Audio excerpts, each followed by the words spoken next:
Hello summoners, welcome back to the channel, and in this video we're going to do top 10 mutant characters in Marvel Contest of Champions. This will also include the latest additions to the mutant class, which means Professor X and Apocalypse, also both the buffed Magnetos. So mutant class has gotten really stacked now, and it is the best class in my opinion. I've said this before as well. So even though there are some characters that I would totally rank 5 and recommend you to rank 5 who are not even in a top 10 list, which is very weird. So we're going to start off with them, the honorable mentions here, and they are Emma Frost, X-23. They are really good characters. Emma Frost especially I think is the most underrated character in the game. She can do so much, and I will definitely take her to rank 5 really soon. Might even use one of these 3 awakening gems on her. So these two I think are the honorable mention. Even characters like Rogue and Iceman, they are not on the list, but I think they are still really good. So now starting off with the actual list, at number 10 we have the newly buffed White Magneto. So I'm going to have to find him here. I just have him as a 4-star because his 5-star arena is actually out at the moment. I have a lot of 6-star rank 2 White Magneto gameplay on the channel. That was not my gameplay, but I've seen it. I've seen him with the Professor X energy. If you have Professor X a 5 or 6-star, then this character becomes insane with suicide masteries, with the barrier thing. Like, he can eat recoil damage, he can heal from suicides, and overall like he is even alone without any synergies, he has a lot of prowess, he has a lot of damage, he can do a lot of stuff that the White Magneto the Red Magneto can do, who is obviously on this list as well. He is going to be a really solid defender as well, although here is more about offensive tier, like top 10, but still like he is going to be a beast on defense, and you can lock his prowess with his SP3, you can get armor break with SP1, and use a big SP2 which can deal a lot of damage over time as well. Like, it can do a lot of damage over time, and yeah, that is the reason he is our number 10. I do think he is better than the honorable mentions here. Another actually, Apocalypse, I've seen some gameplay, I wasn't impressed. He is great for synergies, I will give him that. He does make a lot of these mutant characters insane, especially like I've seen a lot of crazy Cable and Storm gameplay, but like on his own he isn't in this list as well. So now moving on to number 9, we have a character that I actually have at rank 5, so the first row here, and it's Havoc. So Havoc is a character who I really enjoy playing when I'm not running suicide masteries. I've used him in Alliance Quest. He's really good for that kind of health pool, where one SP3 will finish off all the fights. You can use SP1 and heavy attacks and deal some really solid plasma damage as well. He is amazing for fighting Korgs, or like taking down a certain phase. If that's like really annoying phase, like let's say Nick Fury's second phase, you can build to SP3 and do some mega damage to get out of that phase. So he does have a lot of uses. He is a great defender as well, which is why he's at number 9. But again, as you can see here, I have him at rank 5. I do think he is a great character, which is the reason I gave him my catalyst. So it's just that the mutant class itself is just extremely stacked. So now we have a character that I don't have. A lot of people really love him. I like him. I don't see, like, he has insane damage. We are of course talking about Sunspot. Do I have him as a 4-star even? Let's just pull up the 3-star one. My 4-star roster sucks, by the way. I quit the game and sold all my 4-stars back in the day, and then I focus more on 5 and 6-star characters. But anyway, so Sunspot here, he's a great character. He has a lot of damage. He's great for nodes like Distract. He has perfect block when the opponent is incinerated, I think. So he has stuff going for him, and like his SP2, once you build him up, it's insane. But I don't think, compared to the characters above him, he has enough utility to be like top 5, or even the next one, he could be number 7. Number 7 is Professor X. I'll tell you now. He is a new character. I'm not sure where to place him, so I have placed him above Sunspot at the moment, but I might change that. But after that, like, it's Domino, Namor, Archangel. Like, those characters in my opinion are definitely better than Sunspot. And I'm not just saying that because I don't have him. I'm saying that like, I'm in Platinum 1 Alliance, we're on map 6 and some map 7 now.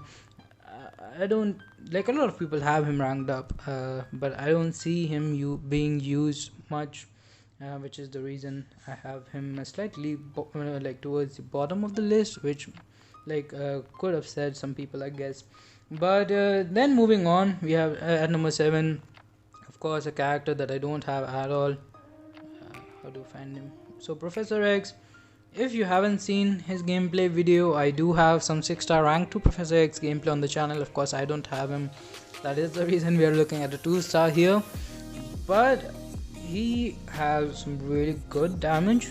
He also like synergizes extremely well with the mutant power boost, and I think he will have solid use in Alliance War, or that kind of content where the health pool isn't even in like Labyrinth. If you saw Seaton's video, he took down Labyrinth of Legends Electra with him in 70 hits. That was a 6-star rank 3, boosted as well, but still, like, he has a lot of damage potential. He doesn't have much utility, I'd say, but like, compared to characters again above him on this list, he does have some utility, I guess.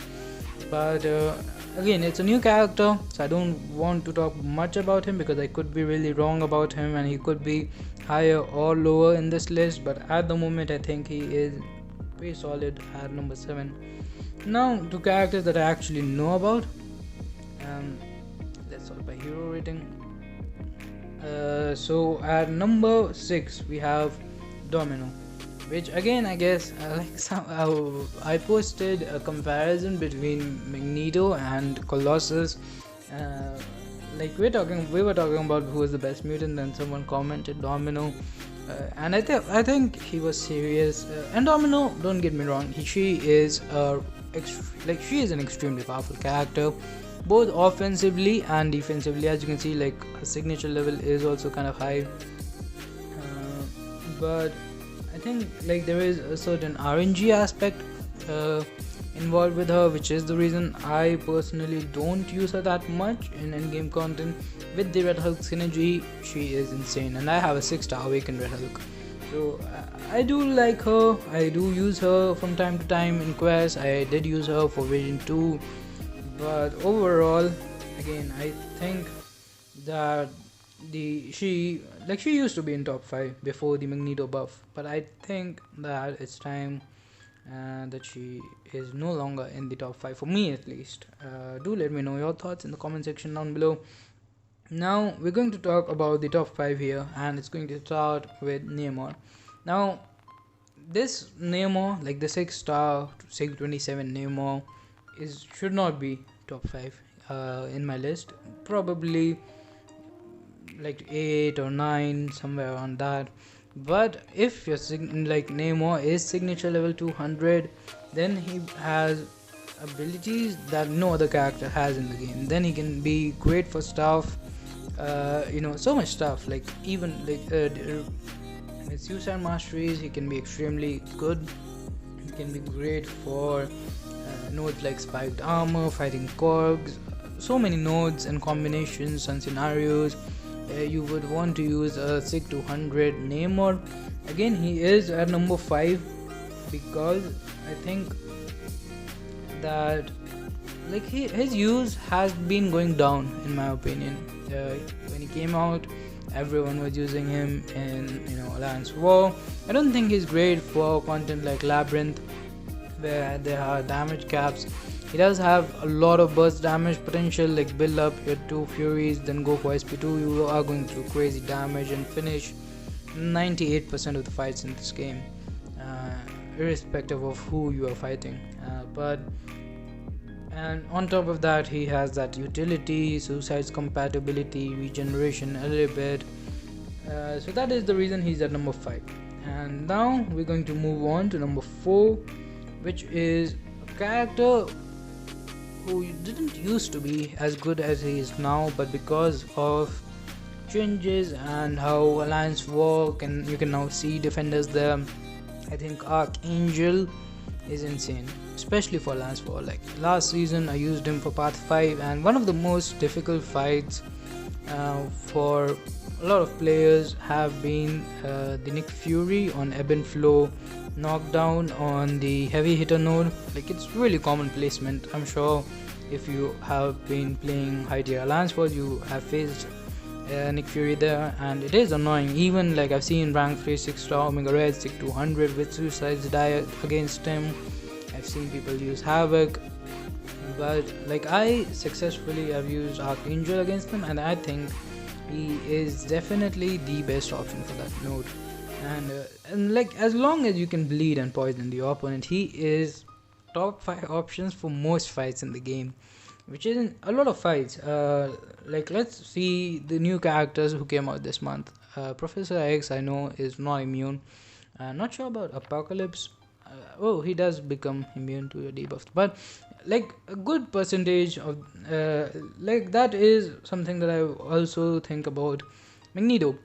So he's great against metal characters, and he's alright against non-metal characters as well.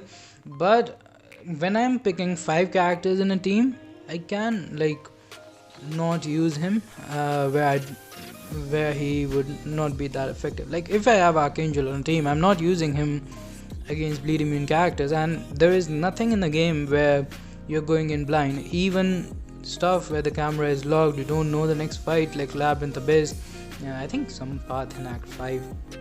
But even in those situations, because of this amazing community, we have maps, we know who we are going to be facing, so just not take him in fights where you can't bleed and poison. And I think he is definitely, like he does definitely deserves to be top 4 at number 4 on this list. Now moving on to top 3, we have this is where it gets really hard.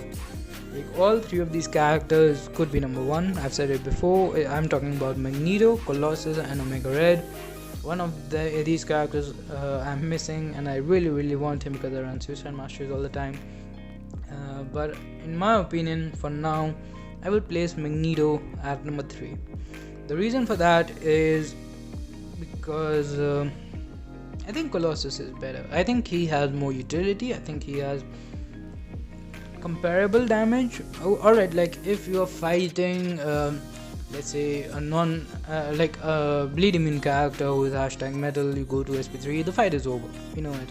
And even if it's not a bleed immune character, your bleed damage will be insane. But like as I've shown before in damage comparison, if you are running Colossus with full synergies, he will still out damage Magneto. And Colossus doesn't need, like he can be great for any fight where you can parry, and if you're using him with synergies, then he doesn't even have to parry. Like he is one of the best options for Labyrinth in my opinion. Like put Omega Red and Emma Frost, which are awesome characters by the way, in a team with him, and he will slay everything. So that is the reason I think Magneto is number 3 on the list. He does have great damage. He can be stopped like any node, and there are a lot of nodes by the way who mess with your power. So any node which will restrict him to reach his SP3 or SP2, that would have a really, like, then it doesn't matter who you're up against. Like I tried him in Cavalier difficulty, I think chapter 3, and there was a node like you have to have some buffs or some debuffs or something, and if you don't, then you won't gain any power. So yeah, I tried him there and it sucked because his basic attacks don't do much damage. But overall I would still say that he deserves to be at number 3. Then we have number 2, which in my opinion is the character that I just talked about. It's Colossus. I think he is extremely versatile. He is like he has immunities, a lot of immunities, and like his special 2 chains, his SP1 can stun, with synergies, like his SP2s are crazy. It gives him more armor ups, which means more power gain from the Emma Frost synergy and more damage from the Omega Red or Juggernaut synergy. So like with synergies, this is just a completely different character, but even without them, as long as you can parry heavy, like you are finishing a lot of fights before you even reach your SP2, or like just after you do your SP2, and that is the reason that I think he is better than Magneto. And at number 2, he could be number 1 as well, but the number 1 for me at least is a character who I don't have. It is Omega Red, and where is he? Here it is. So for this, again, you need a lot of things for Omega Red to be the best mutant in the game. You need him awakened, you need him at a high signature level, preferably max sig, and you also need Suicide Masteries. You don't need Suicide Masteries with him, like for him to be a good character, but for him to be the best mutant in the entire game, like the best character in the best class. I don't say that he is the best character in the game, that of course goes to Quake and Ghost, but like still I think Omega Red is top 5 in the game, probably. Like if you ask me, he's number 4, and he is insane. Like if you are running suicides, if you do have him at a high signature level, he can just melt away opponents. The degeneration damage, the sport damage, the fact that you can heal from Suicide Masteries and heal from his SP1 power drain and heal from the SP3. SP2 can activate the death field again, and just the stuff that I've seen him do in Act 6. He is the character that I want the most for Act 6. I do want Aegon a little more because of Abyss, but if you take Abyss out of the picture, then Omega Red would be like, I would give so many of these mutant, like you can see my mutant roster is so stacked, but if I get a Professor X today, I will rank him up, but I won't care about him much. He won't help my progression. But a 5-star Omega Red even will just completely be account changing for me, because I run Suicide Masteries all the time. So that is the reason he is at number 1, and also it's like he benefits a lot from the Sabertooth synergy. And another honorable mention at the end, we are at the end of the video now, is Sabertooth with the Sasquatch synergy, because after that, like, he is basically one of the best replacements. Of course, Sasquatch has the synergy. I do have a Sasquatch, by the way, but Sabertooth with the Sasquatch synergy is pretty cool. I'm not sure if I would bring him in top 10, because again, it does require synergy, and without it, like, we're not talking about Colossus here. Colossus, even without synergy, is insane. So are all these characters on my list, but Sabertooth without synergy, there, he's alright. But with synergies, he is amazing for long content. But again, there isn't much long content in the game for most part. I think these 10 characters are better even with a Sabertooth with a full synergy, like a Sabertooth synergy. I said Sabertooth with Sabertooth synergy. Sorry, I meant Sabertooth with Sasquatch synergy. So that's gonna do it for this one. Thanks for watching. Have a nice day. Subscribe to the channel for more content and stay safe. Bye bye.